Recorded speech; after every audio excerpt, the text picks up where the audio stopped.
Hi everyone, welcome to the Hindu newspaper analysis in under 10 minutes by JTS Institute. Just a reminder, I would like to clarify that all the news that I am reading or basing upon is from the Delhi edition of the Hindu newspaper. So let's dive right into today's news. It is the 17th of April 2023 and the first article to see is UP government forms judicial commission to investigate killing of Atiq and brother. And what makes it relevant for UPSC is the forming of a judicial commission. Now, what is this judicial commission? In India, a judicial commission may be set up to investigate a murder or any other serious crime under certain circumstances. The main purpose of such a commission is actually to ensure an impartial investigation of the crime, especially when there is concerns about impartiality of the local police and law enforcement agencies. This is the distinction. The decision to set up a judicial commission is usually made by the central or state government. It is dependent upon the jurisdiction of where the crime has occurred. So for example, the recent shooting of Atiq Ahmed and his brother, the jurisdiction is falling under the UP government, and that is why the UP government has announced that a judicial commission is going to be formed. The commission is generally comprising of retired judges, lawyers and other legal experts who are tasked to investigate the crime and submit a report with their findings and recommendations directly to the government. The rationale behind setting up a judicial commission is to ensure that justice is served and that the investigation is conducted in a fair and impartial manner. So this commission is actually expected to investigate all aspects of the crime, including circumstances leading up to the murder, the events that occurred during the crime, and the actions of the police and other law enforcement agencies. Also, a judicial commission can investigate any lapse or shortcomings in the investigation conducted by the police. So, overall, the establishment of a judicial commission is an important tool to ensure that justice is served in cases of serious crimes like murder and primarily to maintain public confidence in the criminal justice system.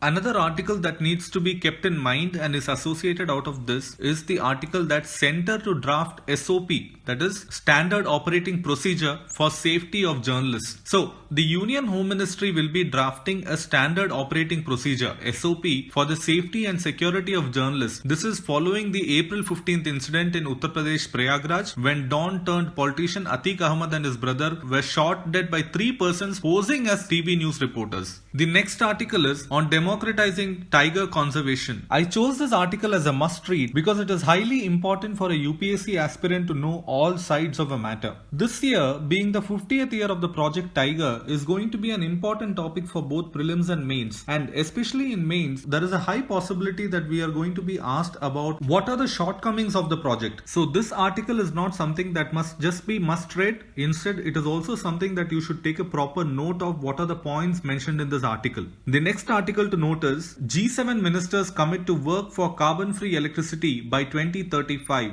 The relevance of this particular topic for UPSC is in two fronts. First is that G7 is not something that India is part of. However, G7 has invited India as a guest considering presidency of the G20. Second, the reason for objection from India against this issue of carbon-free electricity by 2035 is language of phase out on coal. See, India is heavily dependent upon coal. In this particular agreement, they are talking about a complete phase out of coal, whereas gas is actually allowed. There is some language that they have used in order to ensure that gas can be used for the generation of electricity, which is something that is dependent upon by majority of the Western nations. So basically, this G7 is going ahead with a framework where coal-dependent countries will be getting hit, whereas the gas-dependent countries will not be. And that's it for today. If you have found this video useful, please do like, share and subscribe to our channel. Thank you. As a part of our 20th year celebrations, we are having certain exciting offers for all the students who will be joining the IAS 2024 program of JTS Institute. The link is given in the description.